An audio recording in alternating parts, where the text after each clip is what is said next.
Rice cooker যদি current লাগানি পরে বাতিউতি কিচ্ছু জ্বলে না, তেগু আপনি গরম হয়ে নিজে যে মাত্র 2 মিনিটে ঠিক করতে পারবা। আইজ আপনি আমার কাছে দেখতে হয় এই যেটা রাইস কুকার আছে এইটারও সেম প্রবলেম। আমি আপনি দেখাই কারেন্টের মাঝে বোর্ডও লাগাইছি, ও দেখতে হইতে তার ল কারেন্টের বোর্ডের মাঝে লাগাইছি সুইচ দেওয়া। আপনাদের সামনে এই কেবলটা লাগাই আর এটা আমি সুইচ দেওয়ার দেখতে হইতে সুইচ দেওয়া না দেওয়া রাইস কুকার তেমনি লাগানি পরে বাতি এগু জ্বলে না নি, ওয়ার্ম লাইট আর ওগু ডাবানি পরে আর জ্বলে না নি, এগুলো কিন্তু কোনোটা জ্বলেন না।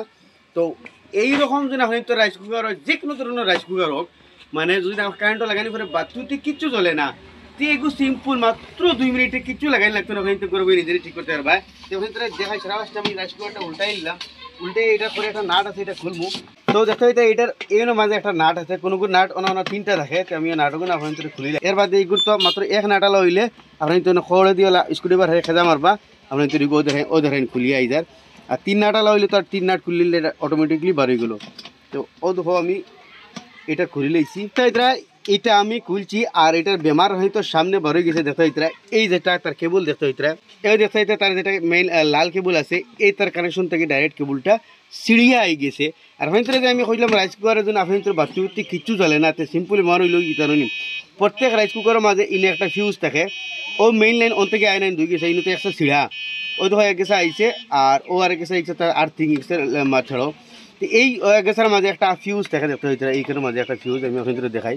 তো এইখানের মাঝে একটা ফিউজ থাকে, এই ফিউজের প্রবলেমে গিয়ে কী হয় এই রাইস কুকার ডাইরেক্ট ও দেখো আমি দেখাইছি আপনি তোর এই ফিউজটা জ্বলি যায় আর জ্বলার কারণে কি রাইস কুকার কমপ্লিটলি ডেড হয়ে যায়, বাতি জ্বলে না।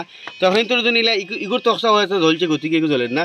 যদি আপনি তোর ওয়ার সব লাগাই থাকে জয়েন্ট টুন বাগেরা সব ঠিক থাকে, তো কী পারবা এই ফিউজটা খাটিয়া খাটিয়া দমুকে ফেলাইয়া আর দমুক অনাইতে প্লাস দিয়ে কেন করে দিবা, অনেক রাইস কুকার ঠিক হয়ে যাব। বিনা ফিউজে রাইস কুকার আরামসে চলে, কোনো অসুবিধা নাই।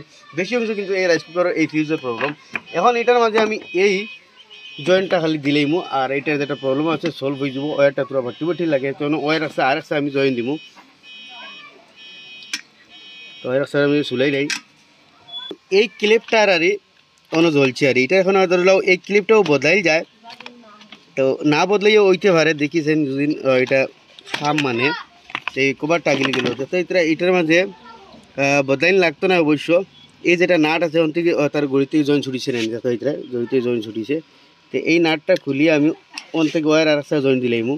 তো এটার মাঝে আবার কিন্তু তামার ওয়ার ইউজ করবা, তো ওই দেখো আমি তামার ওয়ার লাগাই আর এটার মাঝে কোনো অন্য কোনো জাত ওয়ার মানে পিভিসি টিভিসি এইসব ইউজ করবা না, ডাইরেক্ট তামার ওয়ার এটার মাঝে এগুলোর মাঝে ইউজ করবা। তো আমি এখন মাঝে তামার ওয়ার লাগাই দিমু। তো গাইজ দেখতে হইতে ফাইনালি ওয়ার একটা জয়েন দিলাইছি, ওগুর মাঝে ঠিকছে নাটটার মাঝে লাগাইয়া টাইট করিয়ে দেখতে হইতে আর এটার মাঝে জয়েন দিছি তামার ওয়ার। কিন্তু এখন এটা আমি আবার লাগাই দিম যে হিসেবে আসলো, যে এই খড়াটার মাঝে আসলো।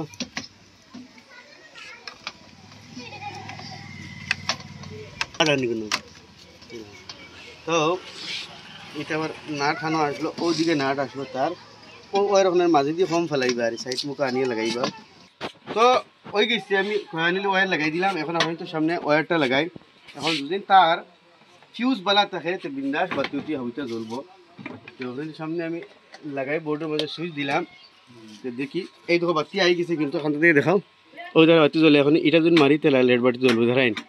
তো ও প্রবলেম হলো সিম্পল প্রবলেম। এখন তোর ওয়ার রাইস করার জন্য আমার আমি তোর বাতি কিচ্ছু জ্বলে না, কে খুলিয়ে দেওয়া হয়তো ওয়ার জয়েন্ট মানে গুড়ি ছিঁড়িয়ে ওয়ার গেছে কি না হইলে তার হাবিটা যদি ঠিক থাকে তাহলে তার এই ফিউজও গেছে। রাইস কুকার বেশিরভাগ 80% ও বেমার হয়। তো আসলে ছোটো মোটো একটা ইনফরমেশন আশা করি ভালো লাগলে শেয়ার করবা। এরকম নিত্য নতুন ইনফরমেটিভ ভিডিও দেখলে আমার পেজটা ফলো করবা, ইউটিউব দেখলে সাবস্ক্রাইব করবা।